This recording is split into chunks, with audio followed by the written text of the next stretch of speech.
Okay, there's a sense in which I feel like an outlier often, and one way that I feel like an outlier today, or the last few days, is most people here have been talking about what they've already done. And there's a sense in which we'll be talking some about what we've already done, but I'm going to begin with what we're planning on doing. And so the main goal of our grant, am I doing this wrong? That button, that button. I don't think you're in presenter mode. Yeah, the taskbar needs to go away.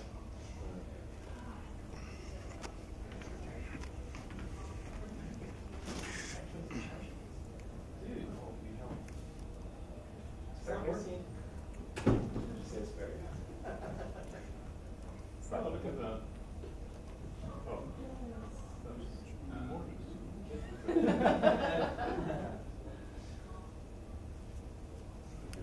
There we go. Okay. Now I feel like more of an outlier. Story of my life. We are running a summer seminar in about a month. I was part of one of these at Calvin a number of years ago, and it was fantastic. And I thought, hey, I want to do that again. And they said, go find some money. And I said, okay. So we got some money. So this is coming up in just over a month that we're doing. Though along the way, we've done a number of small things sort of leading up to this. So the primary goal for our summer seminar is to sort of do what we've been doing here the last 2 days, but on a smaller scale and stretched out over time, and in a not nearly as attractive location, Grand Rapids. So we seek to identify practices that foster intellectual humility and increase intellectual excellence out of conversations that explore the definition of humility across disciplinary boundaries, philosophy, theology, education, and sciences. We actually have somebody that applied, and her primary field is English. So we've got a number, mostly philosophers, some psychologists, a couple people in religion, I think an anthropologist, and somebody in English. That there are 15 of them. There are 3 of us. There are 3 outside speakers that we're bringing in for this conference, or for this workshop.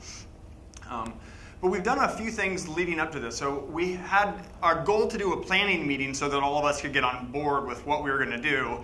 And then the annual conference of the Association of Moral Education came up. And so we decided, rather than to do what we were going to do, let's just meet in Southern California.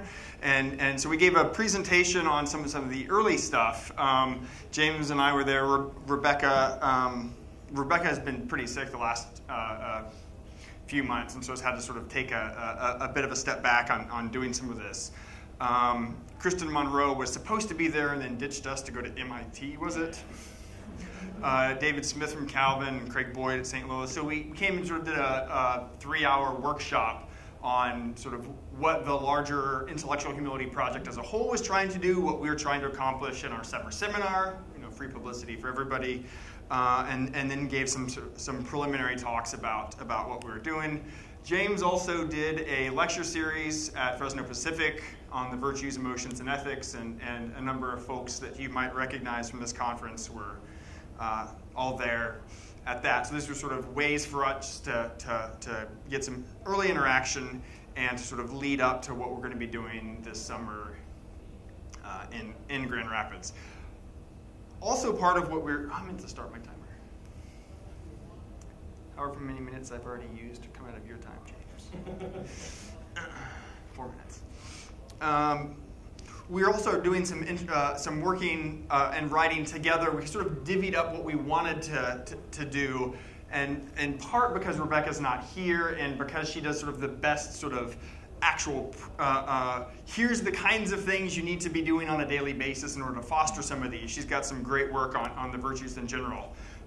There's a sort of a bit of a lacuna in what we're doing here. But she's really interested in not just intellectual humility or the epistemic virtues, but virtues in general, not something that we specifically learn, but they require specific practices. So on her view, which was actually, I think, or is confirmed by a lot of what you were talking about last hour, there's a lot of correlation and overlap between what we often think of as intellectual virtues and often think of as moral virtues, and sort of the way that for Aristotle they sometimes seem nicely divided, and you learn them, you acquire them in different ways is a bit problematic. So she thinks that there are specific practices and formative habits that you can use to develop intellectual humility that I think are going to be really interesting, and that's what I wish she were here to talk about.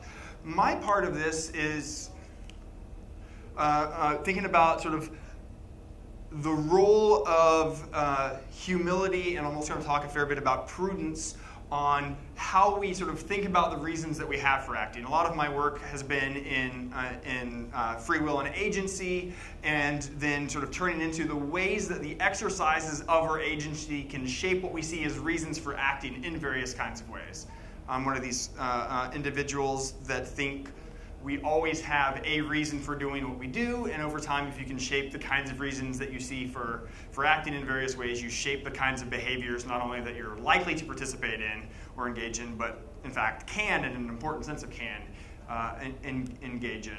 And then I want to look more specifically about how intellectual humility can play a crucial role in an agent's understanding and evaluation of her reasons. In part by sort of like outsourcing some of your reasons. Like, I can't figure this out. And being aware of your own epistemic limitations to know where you need to do that as a step towards sort of getting the right kinds of normative reasons that you need to have in order to act in various ways. So I think intellectually humble agents will have a character that enables them to more likely track normative reasons through this sort of communal practice of, and it's going to tie into what James is going to say here about exemplars in a few minutes. So the next slide is sort of the background of the earlier work that I've done on reasons and moral character. So the first thing is to distinguish between motivational reasons and normative reasons. There's some debates among philosophers about internalism about reasons, externalism about reasons. I take motivational reasons sort of in the internalist sense, right? This is the reason that I have for doing a particular thing, and I find my own reasons for acting in ways interesting but not all that important. What I want to know are sort of the reasons I ought to have, the normative reasons. And I think my own moral character would be better if there was a tighter alignment between these two kinds of things. And so if you always have to have a motivational reason for doing what you're doing, but you want to make sure that you're doing the right kinds of things that morality might require of you, then you want your reasons and the normative reasons to align as closely as possible. So over time, one's character can direct one's choices both by influencing what we see as normative reasons for acting in various kinds of ways. Right? I didn't used to see a reason for doing X. Now I see that there is an important reason for doing X, or perhaps equally important sometimes. I used to see there were reasons for doing Y. Oh no, those were not good reasons for doing Y. So you can come to have reasons for acting or lose them that you didn't used to have, but also in terms of how we weigh the reasons, right? Because I don't know, my life's never so simple that it's just a case between reason and no reason. It's between this sort of mess of reasons over here and this mess of reasons over here that sort of get in the way of, and circumstances get in the way of being able to realize both of them. And so I think that over time you can engage in practices that will shape your character in ways that are going to affect your character in both of these kinds of senses. You can come to have reasons or lose reasons and then come to weigh them in different kinds of ways than you used to. So that's sort of like the agential framework that I'm thinking about this stuff within. So over time you can develop your character that's going to shape not only the reasons that you see, but then also how you compare them. And then if you can come to have motivational reasons that you didn't used to have, now you've got reasons for acting and a certain kind of psychological possibility for acting in ways that opens up for you that you didn't used to have. I'm also really interested in sort of the interconnection between the virtues. And phronesis or practical wisdom is often taken to be this sort of, what was the word you used for humility? Foundational virtue, right? And this is often how we think about practical wisdom. But I think there's an important sense in which intellectual humility is going to be closely tied with that. So having your presentation right before this one, I think, was fantastic. So phronesis is often described as the virtue that governs your disposition to recognize the relevant normative reasons that you have and act in certain ways. Now, I think that this is going to be important, but obviously not sufficient, right? I'm a non-Platonist about these sorts of things. And so the ability to detect these kinds of reasons is going to be necessary, but by itself not sufficient for sort of guiding your behavior in the light of them. Manuel Vargas has this great illustration about squirrels. So you might have a squirrel that's great at acorn detection, but like not good at acorn acquiring, right? And he's still going to go hungry. So it's not only good enough to track the kind of reasons that are out there in the world that you need to have to be able to sort of figure out how to accomplish that. And I think phronesis can play sort of a key role in both of those. This is Jay Wood on sort of an overview of the nature of practical wisdom, or prudence is thus what he calls a bridge virtue. And I think he has in mind something akin to what you could call a foundational virtue, but also the one that can sort of help us get into a sort of a gateway virtue into some of the others. Connecting reasons with moral activity. Put briefly, prudence is the deeply anchored, acquired habit of thinking well in order to live and act well. It's a cultivated habit of good judgment that allows us to reason thoroughly and with finesse amidst the particularities of our moral, interpersonal, emotional, political, various other human life circumstances toward the end of human flourishing. Pretty good stuff. And so what's interesting to me is that I think that oftentimes we typically think of, it's natural for some of us to think of prudence as sort of a trait of an individual. Well, I want to start thinking about it sort of as a trait of a community. And so one of the roles that intellectual humility can play is to sort of tapping into that, what Vargas in Building Better Beasts, or Beings, as they made him change the title, calls sort of the moral ecology. It's a really interesting idea that agency is deeply moral in a way that a lot of the freedom and responsibility literature doesn't track right now. And so one way that does this, and Wood calls, my Latin is horrible, eubulia, is one of the sub-virtues of humility for Aquinas, whereby we take good counsel. Right? So part of being an intellectually humble agent is knowing who we ought to get good counsel from. Of course, that's not going to be sufficient. We have to actually follow through with that as well.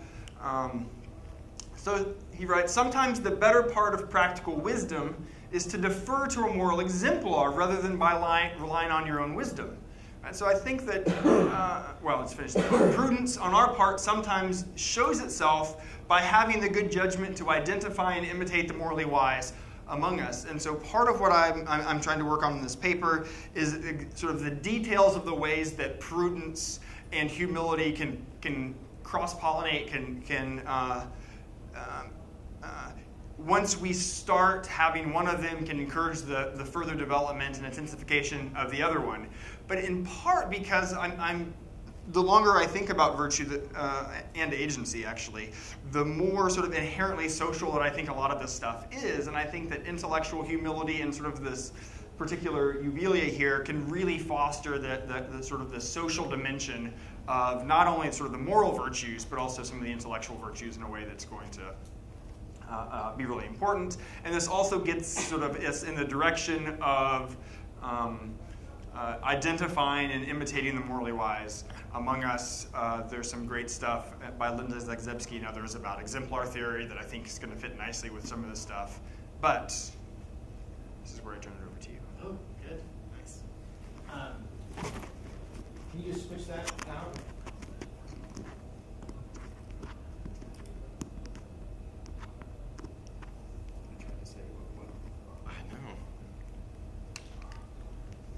That one?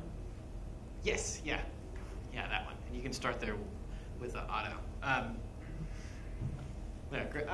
So most of my, well, I guess what I've been investigating for the past year, I guess, with this grant is kind of trying to see how this characteristic of being humble could be kind of embodied in like real persons. Like what? It's like where do we really see it in actual living of people who are there? And so what I looked at was the work of Krista Monroe, and she's done these kind of really long interviews with these different Holocaust rescuers. So these are people who actually rescued Jews during the Holocaust, took great risks, showed a lot of courage in terms of trying to save these people, and did these really very extraordinary things. So this is a picture of Otto. He was an ethnic German. He lived in Prague.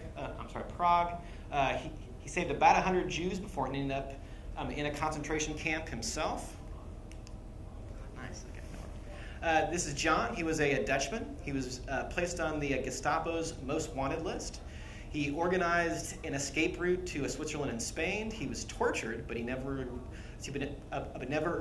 revealed any information about the route that he was actually working on.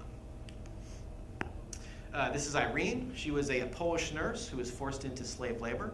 She hid 18 Jews in the home of a German major where she worked. So down in the basement, kind of underneath where this major was at, she was able to actually hide these people for this time. And obviously took a lot of great risks to try to save these persons. And this is Nud. I think I say that right. He took part in the rescue of 85% of the Jews in Denmark.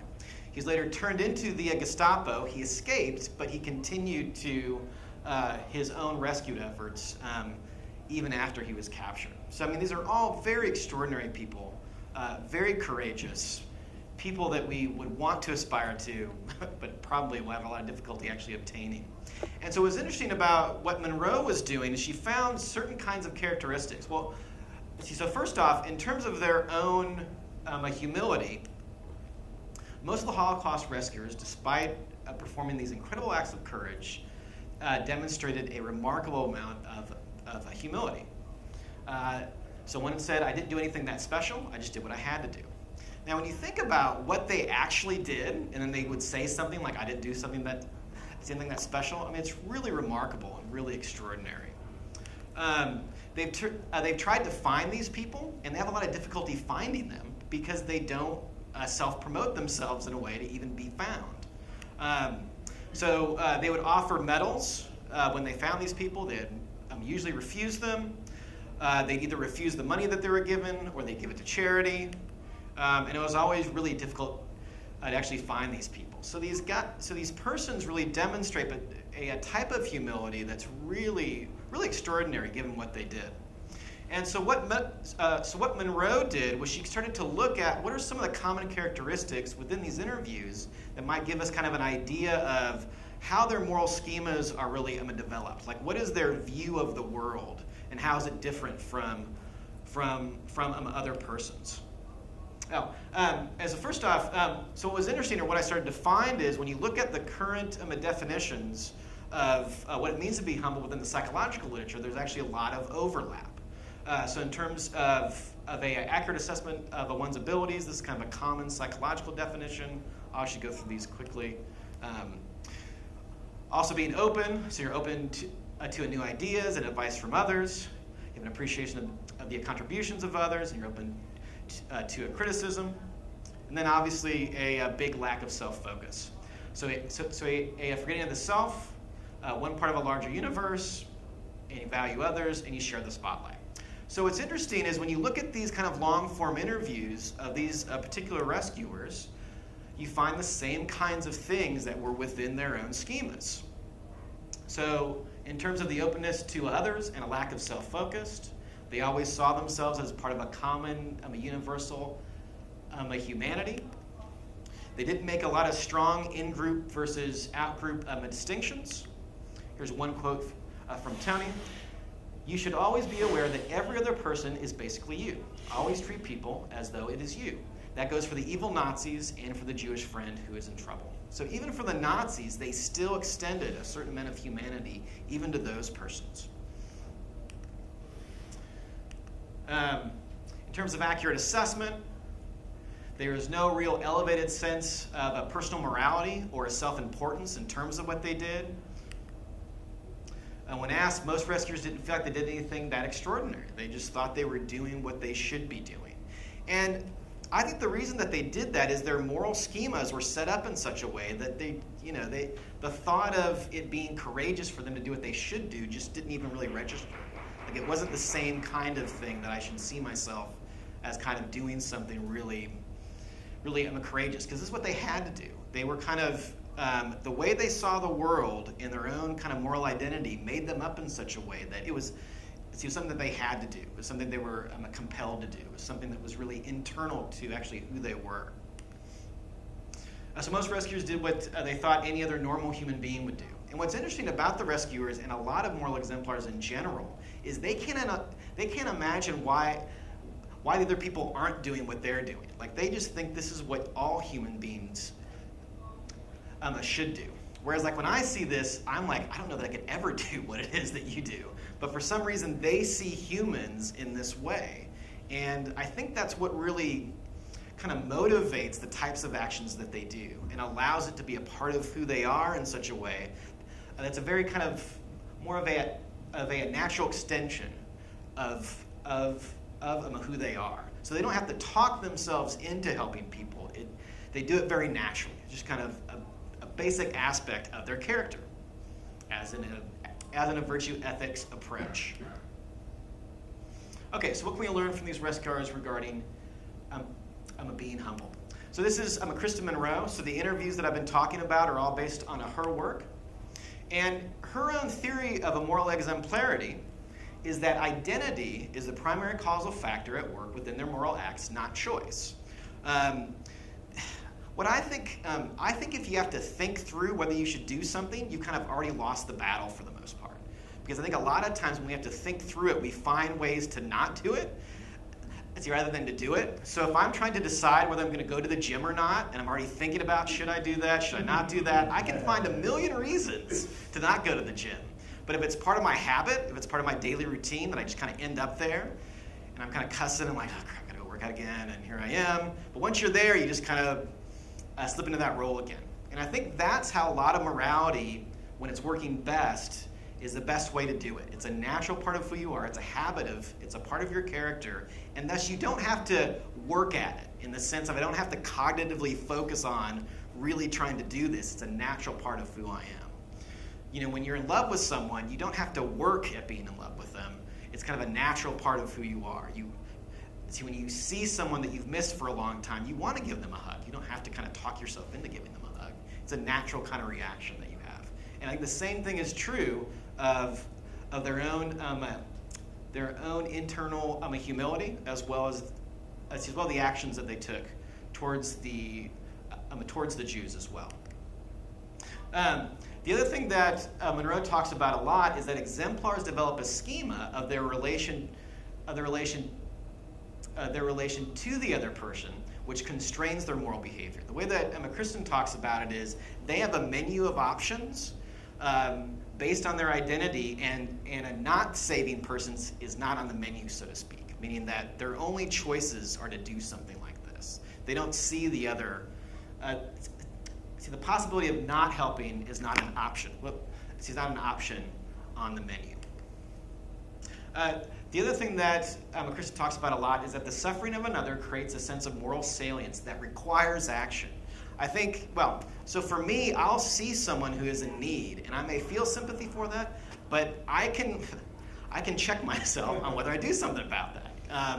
But for them, the moral salience of the other forces them to have to do something. The action and the salience are so kind of are so linked in such a way that it's a natural extension, kind of more so of who they are. And that gets back to this idea of it not being a choice either, because it's not a choice for them. It's something that just kind of naturally happens. They see someone in need and they do something about it.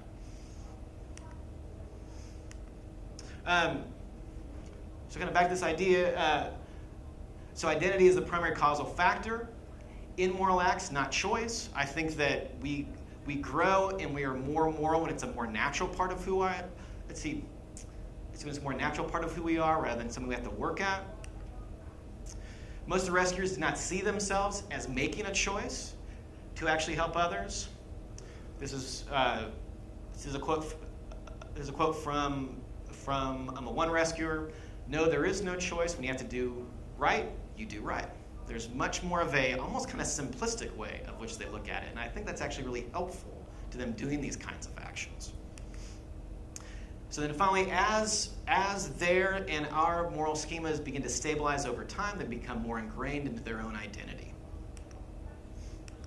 Okay, so finally, for the rescuers who performed these types of acts of a compassionate courage, but they were extremely humble about it, I would say that their own humility was a consequence of these types of ingredients from their moral identity and from their schemas.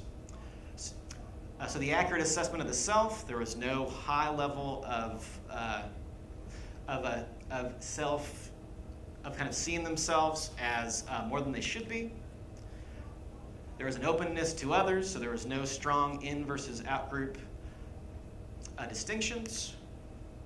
There was a lack of self-focus, so that the moral salience of the other actually committed them to actually have to do something about this. And so I would argue that their own sense of being a humble person was a consequence of the way that they saw themselves in relationship to others. That's it. All right, I will keep the queue, and because of our compressed time, we don't really do follow-ups. You have to get in line like everyone else. So raise your hands and keep them until I see them. If you have questions. So I got a question for you. Yeah. Kevin, go ahead. So when in the interviews, Kristen would ask, right, the rescuers sort of about their how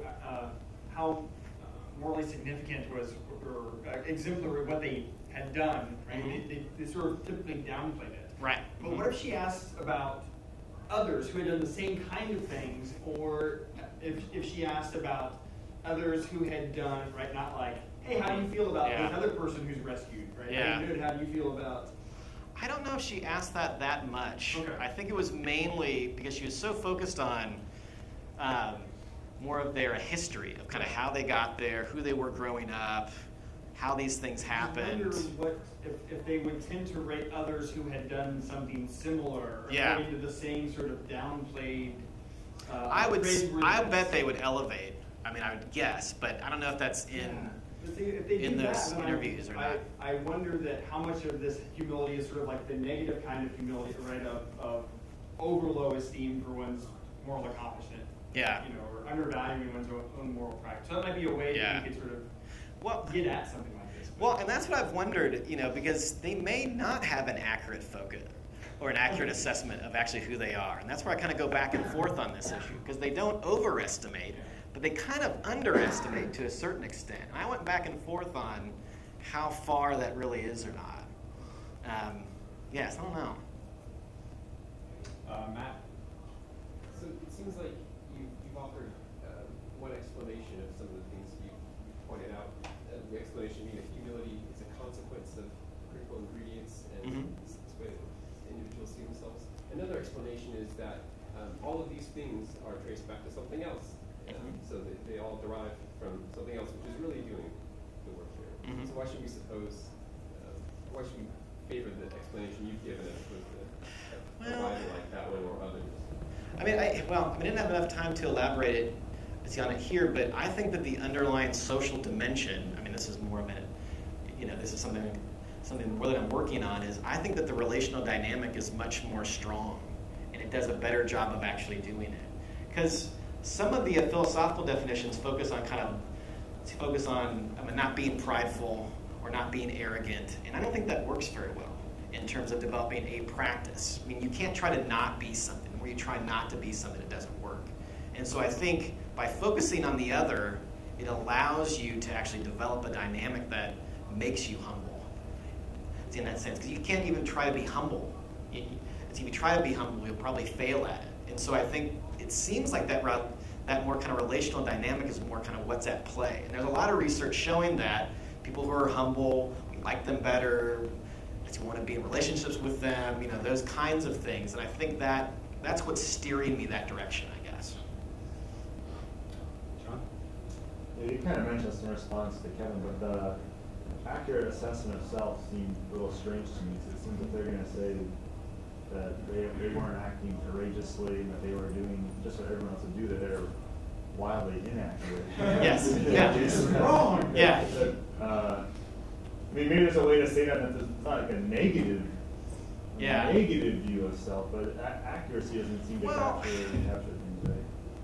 Or, well, so the other side of it is maybe it is what we all should have been doing, too. I mean, maybe they did have a more accurate perception of what it means to be human, and we're just really bad at having an accurate assessment of what it means to be human. You know, I mean, you could kind of take it as, see a slightly different way. I mean, I think your point still holds, but I mean, I I think wonder, you should. you know? Then they said I just did what anyone else would do. Like, that seems...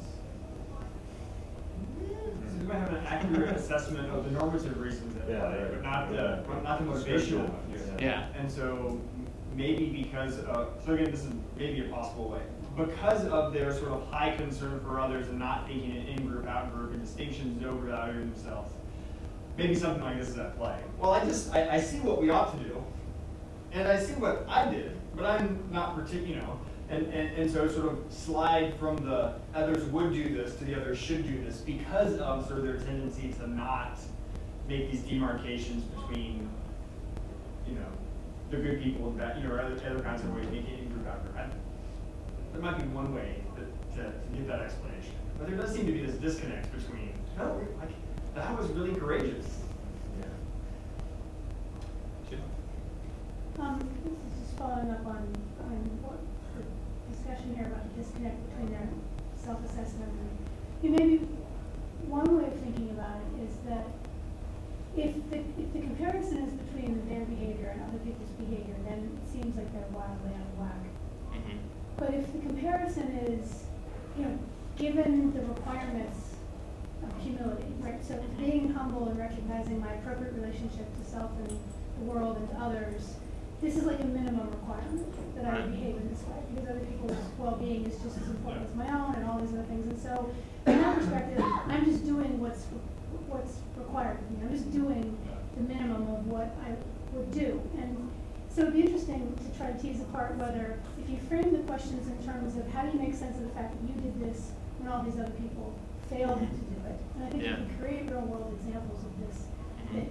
So how do you make sense of that comparison and seeing what they said as opposed to, how do you place the value of what you did relative to your own moral framework, which, because they're humble, says this is just what you do. This is just what we're expected to do. This is just how you behave. And I couldn't to have done anything else would have been inconsistent with the person that I take myself to be, which is part of the identity thing that it follows naturally, not just because of habit, because this is the sort of person I take myself to be.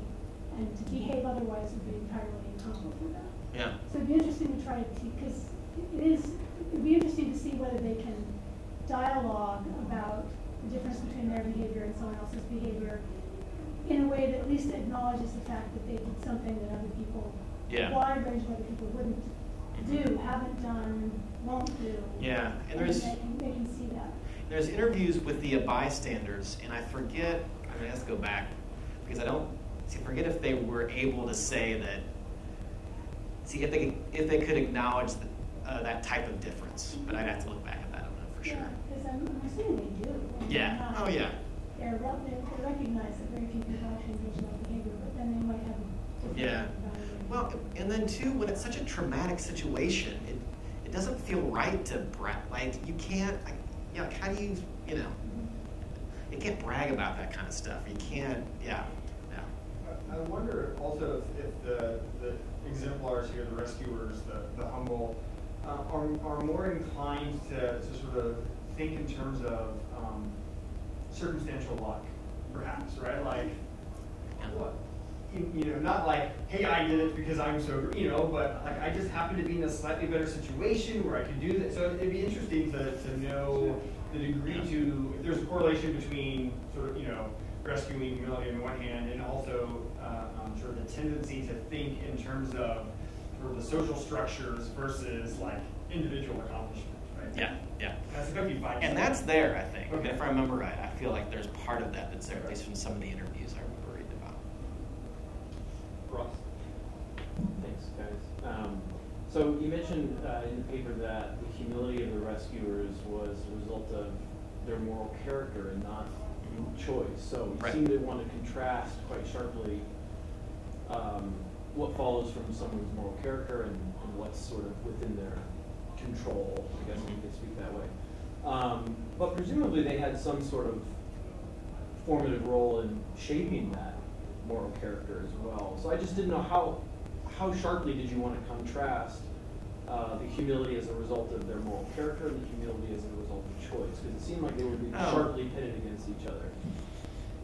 Well, it's more so that, I don't know, it's more so that choice, well, so the real kind of the distinction is the choice wasn't in terms of kind of like two kind of thought bubbles, like should I do this or should I not do it? That's not how it worked. Certainly choice played some role kind of somewhere along the way, but I guess not in the standard kind of more of a rational way of looking at it. Like I'm going to weigh these two options, then I'll do X or what, That's not typically how they did it, or at least how they reported doing it.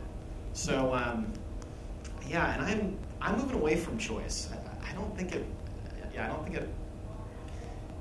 unless it's embodied more kind of in who you are and what you naturally do, I think it's just way too easy not to do it. Or we tend to not do it, especially under pressure. Especially under pressure, it just doesn't happen. So I think choice, I would limit the role of choice, and that's probably a better way to say it.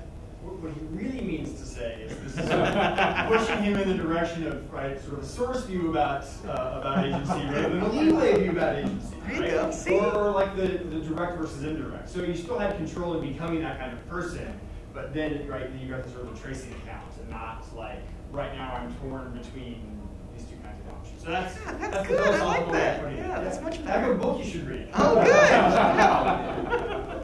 I'm so glad we met. Brian? That's right. Kevin, I had a question for you. It was an idea that you mentioned kind of quickly, went by, but I found very interesting, about thinking about practical wisdom as a virtue of communities. So I wanted to ask this. Would you think that a community's being practically wise is to be explained in terms of like a sufficient number of the members of the community being practically wise?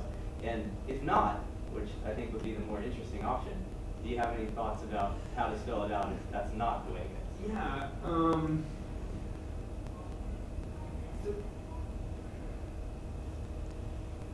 Good question.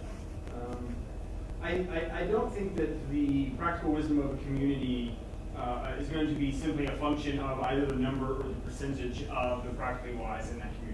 That's going to be that simple. It's going to depend on, among other things, sort of wise with respect to this domain versus that domain, and the social dynamics at play within them. So you might have two communities, community A, community B. Both of them have, say, the same distribution of wise people, prudent people among them, with respect to the same domains. But one's a lot more communal and interactive, right? In precisely the way that sort of, intellectual humility to defer to the other person might foster. But that's going to be a lot wiser, sort of, right? The wisdom of the group is going to be a function not just of the number and the distribution, but the interactions between the individuals. That's a rough sketch, but beyond that, It's a good start. The mathematical function for how that works would be pretty cool. Yeah. Somebody had that. Me? Yes, it's sort of speculative hypothesis about these people who seem to underestimate, right, their virtue. They won't report, yeah, I was courageous. Certainly won't say, yeah. So one thought is, I wonder if it's so much an underestimation as it is just an unwillingness to label, right, the normative property. So I wonder what happens, right? You ask these people, did you do the right thing despite fear or despite awareness of threats? If they say yes, then in a really substantive sense, they have an accurate awareness of their character. They're just not willing to label it. So I don't know if Yes. Yeah. And I think they talk like that. I mean, I remember a few passages that kind of look more like that, because when you press them, they will, more admit to that kind of thing. the descriptive base on Yes. the normative stuff. Yeah. And then too, there's something else about reporting a traumatic event. Like you can't, I mean, even though they rescued people and saved people, it was horrible. There was death all around them. There was people they lost, and they had to detach from it a certain amount too, because it's just too, it's too much. I guess it's a little bit more about kind of wondering about what you said about, I like what you said about kind of when pressured, moral kind of choice has less of the capacity to rule action or to direct action. And in these cases, I imagine it sounded like there wasn't much deliberative, well, what's the kind of moral pros and cons, and that probably wouldn't be sufficient to motivate them to do the kinds of things that they were doing and put their lives at risk. I was wondering about what you thought was the kind of, what the mechanism is there. I mean, it sounds like you're talking about kind of it's an identity thing. It kind of flows out of just who you understand yourself to be and who you kind of understand others to be. But I was wondering if rather than kind of reflective, cognitively driven thing, if that's an emotional, because it seems like there was something you were talking about in terms of compassion for the suffering of the other that so kind of grabs somebody at a gut level that it kind of necessitates this kind of response. And to me that sounded a little bit like, they have a kind of affective disposition that is just pulled by the suffering of the other. They don't even kind of reflect on that, but it's just kind of a bodily pull. So the choice is more how would I help or what can I do, not am I going to help or not. And I think that there is kind of an emotionality within the schema that makes that other salient in such a way that the action has to be taken. So the decision is made prior to doing anything about it. And then if there is choice, it's more about, okay, what's the best way for me to go about doing this? I'm going to be kind of calculating in terms of saving these persons. And it's, I don't know, I think it's much more like when I see my child and they're crying, I'm like moving people out of the way to get to them. And I think for them, they've extended that kind of feeling more towards a much broader group of persons and towards anybody. And what's interesting is we still don't know exactly where it came from. There's a lot of variation in terms of why these people actually helped. You'd have people within the same family, and one would be a bystander and one would help. And there isn't a clear sort of thing. There's several possible things that could have done it. Some of it, in terms of the way you're brought up and those kinds of things, can do it, but it's still not sufficient. And so it could be the case that these people are just kind of outliers, that their makeup is made up in such a way that it kind of naturally empathize with people in a deeper way than most others do. I hope that it's trainable at some level, but I think you can get there. Whether or not you can do what they do, I don't know. But I think their way of their setup is part of what can train us to do it better, I think. Because practices in that way, in a more embodied practice, I think would be much more helpful. We have time for one last question. This is a suggestion more than it is a question. I was just thinking it might be useful for both of your projects, actually, to consider the complicated case of Finn, who seems like he's done something perhaps equally praiseworthy to these Holocaust rescuers, but it was an agonizing decision for him. You still might explain it in the same way, deriving in some sense from his own identity, but he's utterly confused about what the source of his reasons are, and he takes himself to have normative reasons that he doesn't actually have, and he ends up acting on the ones out of weakness of will, but in fact, right? So anyway, this might be an interesting contrast case to take some of the pressure off of these self-reports, because I'm not sure you have to think you're just doing the natural thing in order to be praiseworthy in this way. There's a sense in which I think that the person that really struggles with this issue and yet does it, right? So the person who really struggles with, should I do this or can I bring myself to do what I know I ought to do, right? Has a certain kind of strength of will or fortitude, loosely speaking, that the person that it just comes naturally to might not have, right? So you might have the two people that do the same action, but with sort of these different psychological stories of how unified they are in it, that are just exemplifying different kinds of virtues that are still getting them to a particular, right? But in terms of, there's a sense in which I think that Huck would have been better had he just not thought that this was the wrong thing to do, right? So, but there's still something very admirable about other character traits in the neighborhood that he did have. But so you might just have sort of competing accounts of what the virtue makeup of their characters. It gets both of them to the same action. Okay, let's thank our speakers.